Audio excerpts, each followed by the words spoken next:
లోక్సభ ఎన్నికలపై కాంగ్రెస్ పార్టీ దృష్టి సారించింది. గాంధీభవన్ లో తెలంగాణ ప్రదేశ్ సెలక్షన్ కమిటీ భేటీ నిర్వహించింది. PEC committee chairman CM Revanth Reddy అధ్యక్షతన సమావేశం జరిగింది. ఇక లోక్సభ నియోజకవర్గాల పరిధిలో టికెట్ ఆశిస్తున్న నాయకుల పేర్లను తెలంగాణ ప్రదేశ్ ఎన్నికల కమిటీకి డీసీసీ అధ్యక్షులు సమర్పించారు. మొత్తం తెలంగాణలోని 17 ఎంపీ సీట్లకు గాను 189 మంది ఆశావాహుల పేర్లతో లిస్టు కమిటీకి అందింది. అయితే ఈ సమావేశంలో తమకు ఎంపీ సీటు కావాలని జగ్గారెడ్డి, శివసేనారెడ్డి అడిగినట్లు సమాచారం. ఇక సమావేశంలోనే అడగటంతో ఇప్పుడు మరో చర్చకు దారితీసింది. మరోవైపు అన్ని అంశాల్లో బలంగా ఉన్న లీడర్లకే ఎంపీ సీటు ఇవ్వాలని జిల్లాల నుంచి నేతలు డిమాండ్ చేస్తున్నట్లు సమాచారం.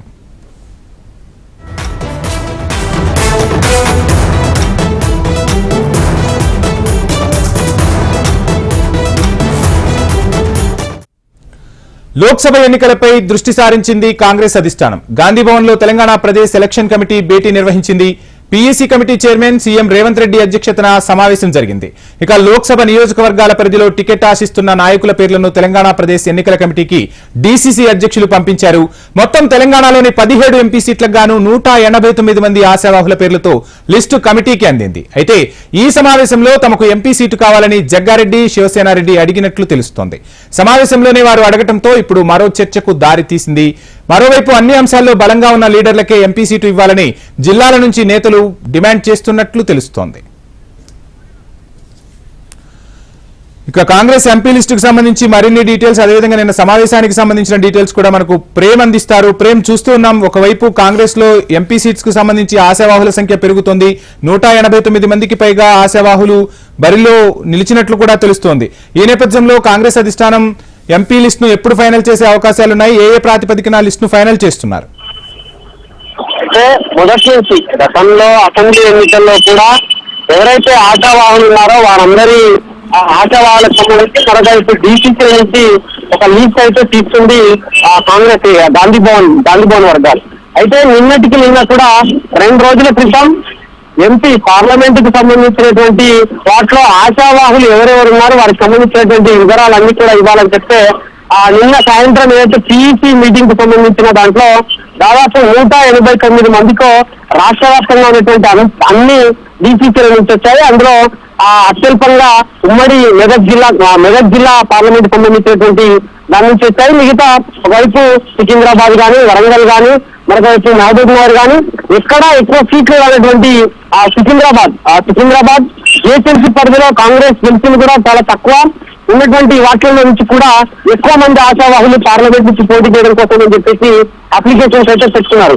దీంట్లో భాగంగా మొదటి నుంచి కాంగ్రెస్ పార్టీ చెప్తున్నట్టుగా అసెంబ్లీ ఎన్నికల్లో సునీల్ కనుగోలు టీము ఫైనల్ చేసిన వారికే టికెట్లు అసెంబ్లీకి సంబంధించినటువంటి సర్వేల వారిగా టికెట్లు ఇస్తామని చెప్పి గతంలో చెప్పింది.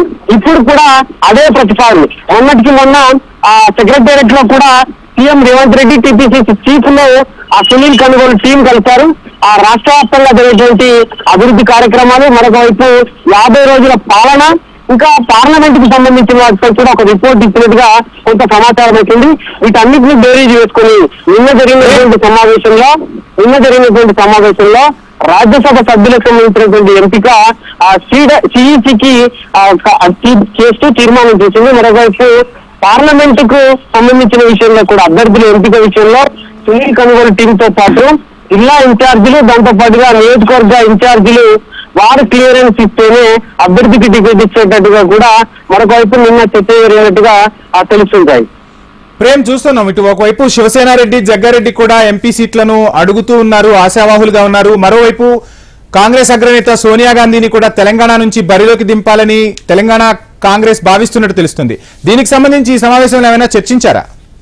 అయితే ముఖ్యంగా మొదటి నుంచి జగ్గారెడ్డి మొన్న ఓడిపోయిన సంగారెడ్డి నుంచి తాను ఓడిపోయినప్పటి నుంచి కూడా ఒకటి నేను మళ్ళీ నిలబడి గెలిచిన తర్వాత నాకు ఏ పదవైనా లేకపోతే ఆ గెలిచిన దాని నుంచి వచ్చే ద్వారానే తీసుకుంటాను తప్ప ఒకవేళ ప్రభుత్వం నుంచి కానీ లేకపోతే వచ్చేటువంటి పదవుల కంటే కూడా నేను మళ్ళీ పోటీ చేసి సంగారెడ్డి ఉమ్మడి మెదక్ పార్లమెంట్ కి సంబంధించినటువంటి ప్రజల ఆశీస్సుతోనే నేను మళ్ళీ అటు లోక్సభకైనా లేకపోతే దీనికైనా వెళ్తానని చెప్పి జగ్గారెడ్డి చెప్పాడు. మరొకవైపు సోనియా గాంధీ విషయంలో గతంలోనే తీర్మానం చేసింది పార్టీ.